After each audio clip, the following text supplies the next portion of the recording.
Hello and happy Valentine's Day. Welcome to the weekly yoga Facebook show with Irena. That's me. I'm so glad you're here. We are going to go over a yoga pose today that really helps you feel the love. And it's going to help open the chest. So if you were feeling like your energy's dragging, if you've been feeling maybe a little blue because of the weather or the time of year, this will boost your spirits. One of my favorite all-time heart-opening poses, the upward facing bow.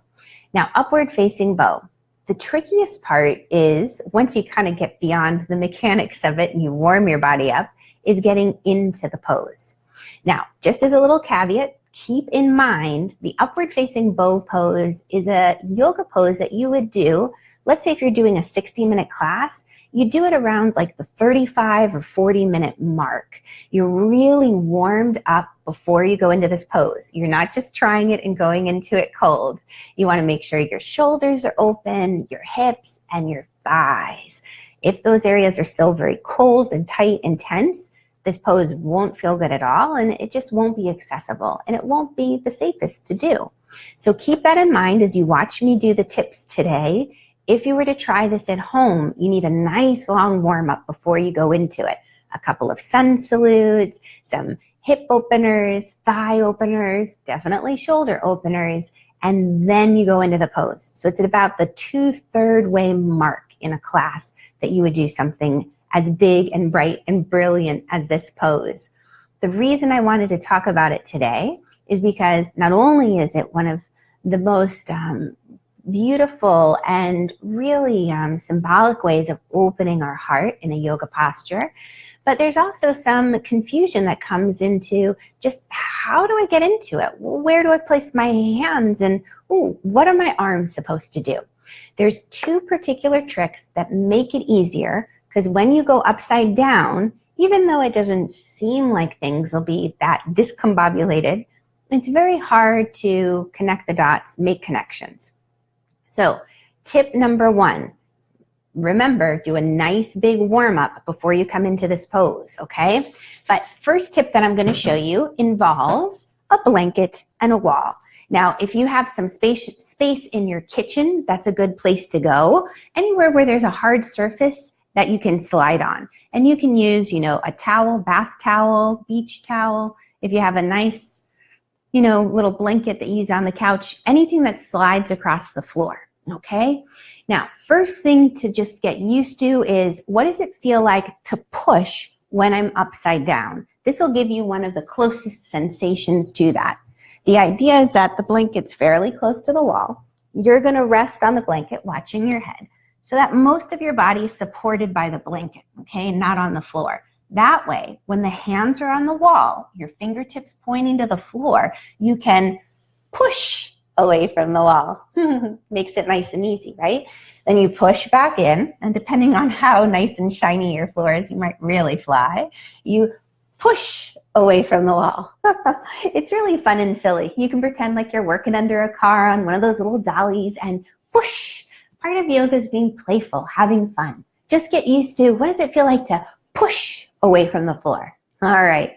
Now, the second aspect, if you're trying to go into a position, especially where it's weight bearing on the arms, and you don't have your arms in socket, you're not integrated, aligned with integrity, then yeah, you can force it. You can push yourself into it, but A, it's not going to feel so good, and B, you might end up, doing something that's not so good, right? Hurting yourself. So when you come into the pose, instead of being in a position, I'm going to have you try it this way. Arms in front, they're bent, okay? I want you to move your arms away from you. So this would be arms out of socket, then draw arms into socket. So when you move the arm away, it's like the shoulder blades wrapping off the back, then draw arm in. So from behind, excuse my bottom, but you can see the shoulder blades work. Arms are away, the arms are out of socket, arms in socket. And then one more time, out of socket, in socket. So hopefully you can see that. From here, just to experience the difference, move the arms away from you so they're out of socket. Now, if you have a shoulder injury, don't do this. You can just kind of get the idea from seeing me. But what happens is when the arms are out of socket, if you try to bring the arms overhead, you get kind of stuck. But if you have the arms in socket, you've got those shoulder blades drawing onto the back, it's easier to bring the arms up and then push away from that imaginary wall. So that's the second tip.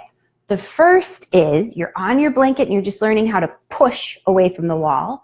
The second aspect, you really get your arms into socket, okay?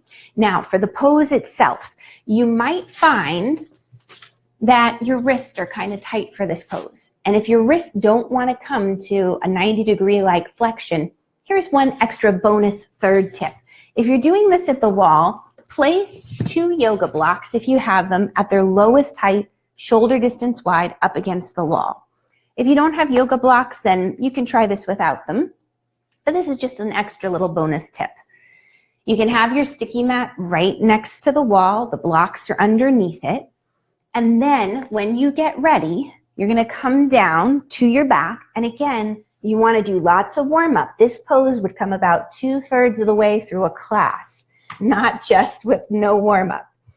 When you're in the pose, the position of the hands, the fingertips, are pointing in the direction of your hips, or in this case, the floor, because you're wrapping your hands around the block.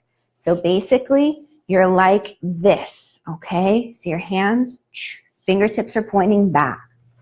When you're in this position, you're also not so far away from the blocks that you don't feel power in the arms, but you're close enough, heads a little between them, so that you can practice drawing the arms in socket. You can move the elbows towards sky, and you can see how my shoulder blades come off the back or off the floor. And then I draw my arms into socket, shoulder blades engaged, okay? So you're gonna do that maybe once or twice, and then you draw the shoulder blades onto the back, the arms are in socket. From here, it's just like when you were on the blanket. You're gonna push your hands into the block or into the floor and come to the crown of the head. You can widen your hands a little, turn the hands out so index fingers are parallel. Draw the underarms back, so not here, elbows are not pushing away. You draw the underarms back, look at the floor, push all the way up, okay? And then you can do all sorts of fun little adjustments here. Big breath. And then you walk the feet away from you. Like you came up, you come down, bend the arms, tuck chin to chest. Slowly lower. Relax the legs, relax the arms. And then bending the legs. You're gonna roll to your side and all the way up. And a cool down after that. Don't go into a forward bend right away. Downward facing dog would be a good idea, or even something like pyramid pose without bending forward too quickly. You can just be at the wall, 1 foot forward, 1 foot back, and you slowly just give yourself a moment to acclimate after such a big back bend. And of course, you can just stay on your back and do all over body stretch and hug one leg into the chest at a time. But that's a lot to take in from a short little demo. The most important thing that I want you to walk away with from this is knowing that when we put ourselves in new situations and places, it can be difficult to orient, to figure out where are we in space. So give yourself a moment to acclimate, like on the blanket where you push away from the floor. The second thing is maintaining integrity of alignment. You're going to keep your arms in socket. So you play a little bit with this, yeah? So take the time to warm up before you even attempt to pose like this. I'll try to find a link to put into the comments for a good warm-up sequence. But I want to know, have you ever tried this pose before? Is there something you love about it? Is there something you hate about it? Let me know in the replay.